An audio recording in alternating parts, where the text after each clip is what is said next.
Hello everyone, this is in-depth analysis by Arinze.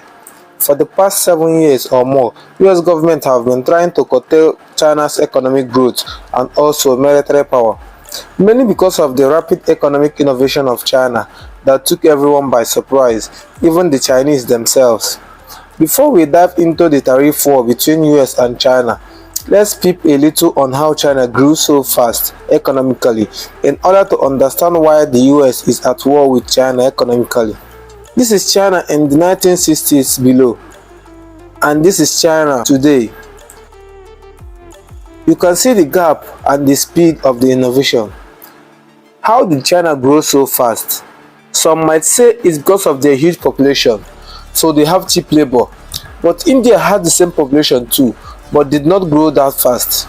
Some might also say it's because they opened the economy in the 1980s, but other countries like South Korea, Japan and India did so too, yet they did not grow as fast as China.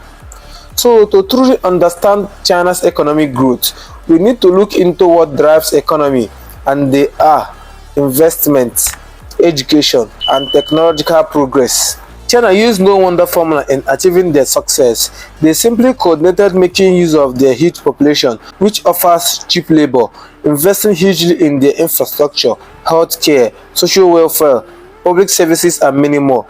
They have been consistent in investing more than 30% of their GDP since the 1980s. That's why when it comes to infrastructure, like railway, airports and bridges, China is currently the best in the world, and this improved connectivity in transporting goods around the country.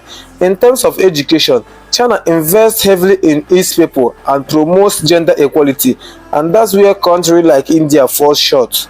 The education investment helps China produce necessary global competitive workforce. In terms of technology, having good infrastructure and intellectually advanced human capital will definitely help a country achieve a technological leaps and breakthroughs, and it's easier to attract technological global giant companies like Tesla, Apple and many more to invest in your country.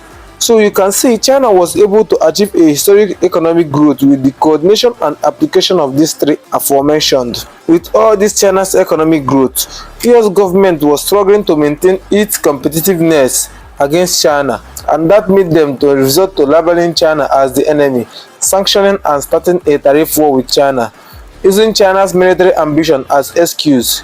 US has sanctioned series of Chinese firms like Hawaii, the agricultural sector, steel mill, also restricting China's access to advanced microchips.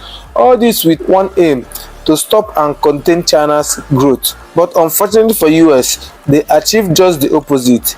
Truth be told, they managed to slow China's economic growth a bit, but the resilience of China persevered. When US sanctioned China's agricultural sector, it hurt US farmers more because China turned to Brazil for soybeans. When they targeted China's steel production, China invested more on local steel production and made a technological breakthrough and revolutionized the whole industry. When they targeted Hawaii, China's largest and most successful tech industry, they persevered and achieved the fastest growth in 4 years. When former president of US Joe Biden targeted China's microchips importation, Hawaii came to China's rescue and made some breakthroughs, and currently China is trying to set up an ecosystem for semiconductor production domestically, which will be a historic achievement. So why is US banning China's high-tech importation? I can give you several reasons. US is trying to contain China's military advancement by denying them access to advanced chips, which I doubt has worked. Few months ago, China tested their 6th generation fighter jet, first of its kind.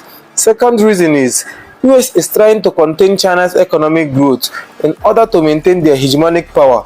Thirdly, and the most reasonable one, Donald Trump, by imposing extra 10% of tariff on China, is seeking to force producers to set up a production basis in America in order to bypass tariff, which will create more jobs in America.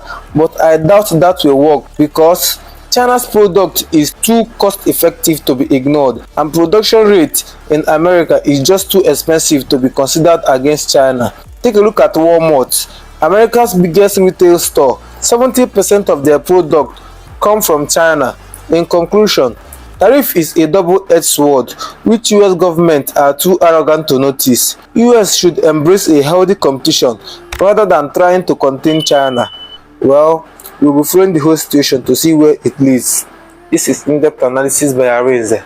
Do well to like, comment and most importantly, subscribe to my channel. Thanks.